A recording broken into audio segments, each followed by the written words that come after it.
O estresse depleta vitaminas B, C e E. Não, eu faço uma boa alimentação, mas se você é um cara estressado, querido, mesmo fazendo boa alimentação, você tem que suplementar. Nós temos o eustress e o distress. Qual que é a diferença? O eustress, se você vê lá a palavra de origem grega, significa um estresse bom. É aquele negócio que você tem alguma coisa na vida para fazer, você não está em tédio. Chega uma hora que a glândula suprarrenal ou os seus estímulos chuta o pau da barraca. Não aguenta mais. Me chamo Ayla, moro em Paulínia, interior de São Paulo. O meu depoimento sobre a minha cura foi, após eu ter a minha filha, né, após o parto, eu comecei a ter uns sintomas bem estranhos. Eu não conseguia andar direito, quando eu ia falar minha língua travava, não raciocinava direito, estava com sintomas de toque. Queremos saber de você que acompanha o Dr. Laí Ribeiro, o que ele fez de importante na sua vida com seus ensinamentos. Grave um vídeo ou áudio e mande para o nosso WhatsApp. Dr. Laí Ribeiro é o médico saúde. Eu acho que vale a pena você assistir, está muito bem feito, tá bom? Então vamos lá. Hoje é um assunto novo. Hoje nós vamos discutir a síndrome da fadiga adrenal. O que é isso? Nós temos o que antigamente a gente chamava de suprarrenais. Hoje a gente chama de adrenais. São duas glândulas pequenininhas que ficam em cima dos rins. E você podia dizer que é a glândula que responde ao estresse. Quando você passar por um fenômeno de estresse, aumenta o seu cortisol e aumenta as suas catecolaminas, produzidas pela medula da adrenal. O cortisol é produzido pela córtex e as catecolaminas, norepinefrina ou noradrenalina, que vai virar epinefrina ou adrenalina, que são os hormônios do estresse. Nós temos o eustress e o distress. Qual que é a diferença? O eustress, se você vê lá a palavra de origem grega, significa um estresse bom. É aquele negócio que você tem alguma coisa na vida para fazer, você não está em tédio. Porque se você não tiver nada para fazer, você também é estressante, você não tem nada para fazer. O tédio absoluto, onde você acorda, não tem nada para fazer, isso é tédio. Esse tédio causa doença. Mas, por outro lado, se você começar a produzir acima da sua capacidade, você começa a ficar estressado. Aí você está no outro extremo. Aí vai chegar uma hora que você vai chutar o pau da barraca. Ninguém aguenta isso. Então tudo está no meio termo. É o caminho do meio que é chamado na filosofia oriental. Esse caminho do meio não é nem 8 nem 80. Então quando você está nesse caminho do meio, você tem um estresse, mas é um estresse saudável, que aumenta o seu cortisol um pouquinho, aumenta as suas adrenalinas, mas você tem tanta satisfação em fazer aquilo que vale a pena, aí isso aí é o estresse, é a parte do cortisol que ficou bom. Só que se você começar a fazer demais, o cortisol tem que aumentar demais. E o cortisol demais, ele é neurotóxico. Ele vai lá e destrói células do hipocampo, que é uma estrutura nervosa que você tem dentro da cabeça, que é o hipocampo. Ele faz destruição hipocampal. Existe um outro hormônio chamado DEA, que contrabalança isso. Então o cortisol é neurotóxico, o DEA é neuroprotetor. Quando o meu cortisol sobe e o meu DEA sobe, uma coisa equilibra a outra. Agora, se eu começar a subir o cortisol demais, o DEA não consegue subir na mesma proporção. Tudo tem um limite. Aí o que acontece? Quando o cortisol sobe muito mais do que o DEA, esse cortisol agora vai ter uma neurotoxicidade. Eu vou começar a perder neurônios. Eu tenho uma frase bem chocante que eu vou falar para você agora. O estresse constante, crônico, é emburrecedor. Você pega um jovem super inteligente, passou no vestibular em primeiro lugar, você encontra esse jovem 25, 30 anos depois, ele já não tem aquele brilhantismo que ele tinha no vestibular. Porque ele produziu tanto cortisol, ele foi para festa, balada, da bebida, teve que trabalhar no dia seguinte, aquela história toda, muitas coisas para terminar naquele dia. Ele vai aumentando o cortisol, vai aumentando e o coeficiente de inteligência dele vai caindo. Então o cortisol constantemente, cronicamente, é emburrecedor. Chega uma hora que a glândula suprarrenal ou os seus estímulos chuta o pau da barraca. Não aguenta mais. E fala, ó, eu não cansei. Do mesmo jeito que um dia o pâncreas cansa de produzir insulina e você vira diabético, a sua adrenal um dia cansa de produzir cortisol. E você faz a curva do cortisol, que ela é assim, ó. Tem de manhã ele está lá no alto, depois ele vem descendo, depois à noite ele está zero, para você dormir. Ela faz isso assim, ó, durante o dia. Tá? Durante o dia ela faz isso. Aí o que acontece? Quando o cortisol começa a cair, vai chegar uma hora que o manhã, o tarde e o noite está igual. Chama curva achatada do cortisol. E aí essa pessoa, ela está cansada, entendeu? Ela começa a ganhar peso, ela começa a aumentar a cintura, entendeu? Um estresse que ela tirava de letra antigamente, agora já para ela é um problema sério. Antigamente ela fazia uma viagem, voltava no dia seguinte ela ia trabalhar, agora ela tem que se recuperar da viagem, e assim vai.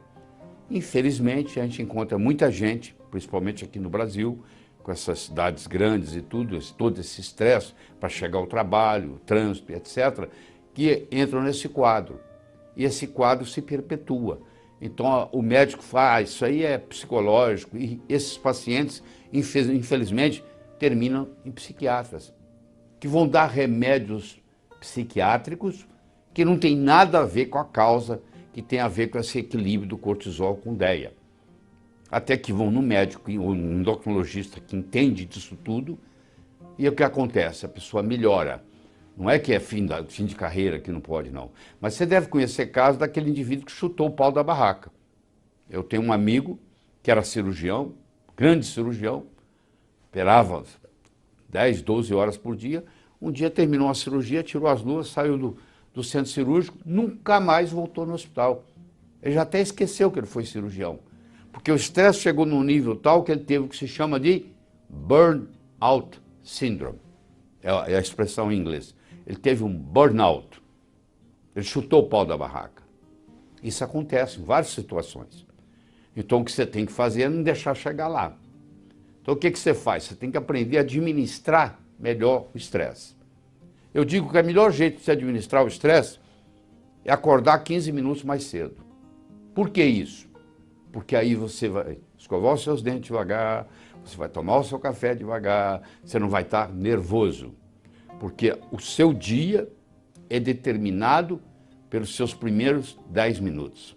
Se os teus 10 minutos são de calma, a tendência é que o dia todo vai ser de calma. Se os seus primeiros 10 minutos é de estresse, a sua suprarrenal vai estar ativada, a adrenal que nós chamamos hoje, vai estar ativada o dia inteiro. O estresse depleta vitaminas B, C e E. Não, eu faço uma boa alimentação, mas se você é um cara estressado, querido, mesmo fazendo boa alimentação, você tem que suplementar, porque não dá conta. Você consome mais vitamina B, você consome mais vitamina C, você consome mais vitamina E, você consome mais selênio, mais zinco, mais magnésio, mais ferro, mais enxofre, do que as outras pessoas. Se você dá plantão 3 vezes por semana, um exemplo. No caso aqui médico. As adrenais têm a maior concentração de vitamina C no corpo. Você acha que o organismo, a natureza colocou a maior concentração de vitamina C no corpo, nas adrenais, por quê? Só por fantasia, só por curiosidade? Não, porque tem uma razão de ser. Então, por isso que a vitamina C é importante no caso de estresse. Das vitaminas B, a B5, que é o ácido pantotênico, é a principal depletada pelo estresse, causando irritabilidade nervosa e exaustão adrenal.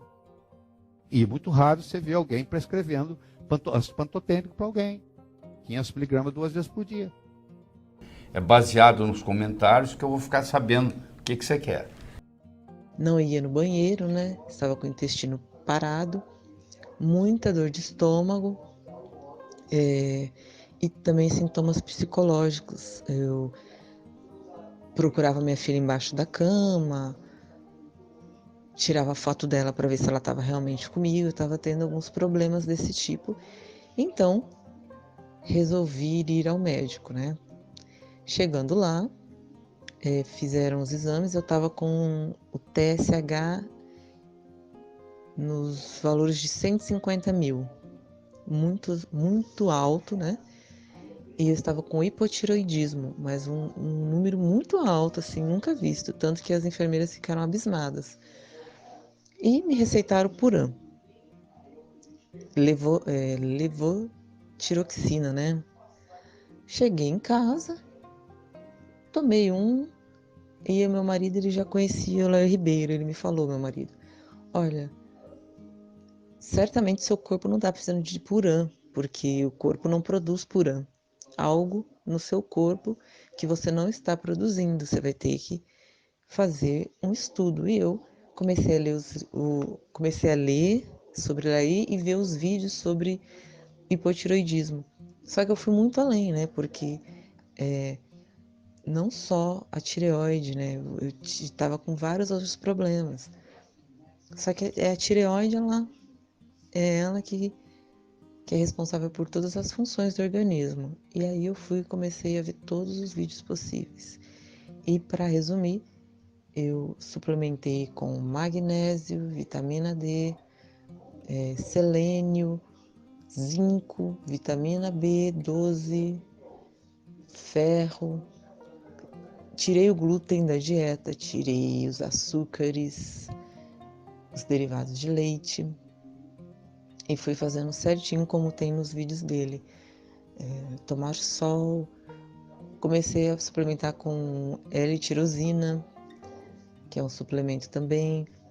Comprei maca peruana, comprei levedura de cerveja, fui fazendo tudo certinho. E o principal, o Lugol, que é o iodo, né? Esse foi o primordial, né? E foi o essencial para eu melhorar. E nisso, né? Antes de eu fazer essa suplementação, eu engordei 10 quilos, porque eu não perdi aquilo, né? Metabolismo lento. Após eu fazer essa dieta de 1 mês e pouco, eu emagreci 10 quilos. Fiquei bem magra, do jeito que eu era antes, sem barriga. E minhas funções cognitivas, visuais, porque também eu fiquei com a visão muito embaçada, né? Foram voltando normalmente. Eu tomei ômega 3 também.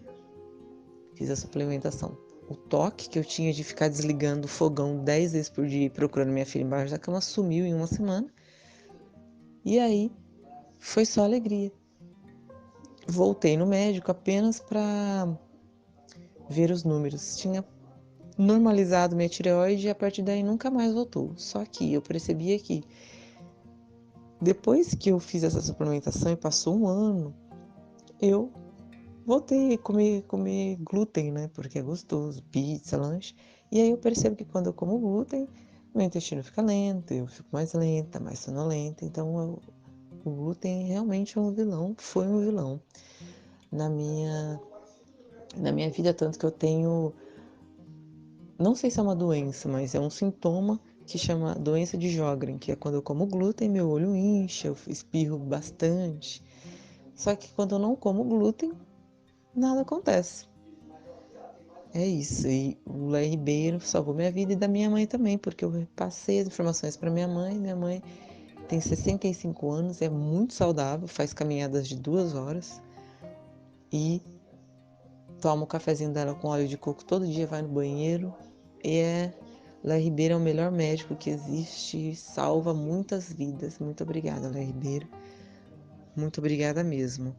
Se eu tivesse que depender de Puram, eu estaria até hoje com esse problema, porque o corpo da gente nasce, não existe Puram no nosso corpo, não existe um órgão que faz Puram, mas existem os órgãos que a base primária dele, que é a tireoide, é uma glândula, né? Desculpa, que ela faz é o iodo, né? E a alimentação da gente de algumas pessoas é pobre em iodo, então iodo nunca me fez mal. Eu tomo iodo há 3 anos, com as suplementações de selênio, com castanha mesmo, castanha do Pará, e só me faz bem. Obrigada.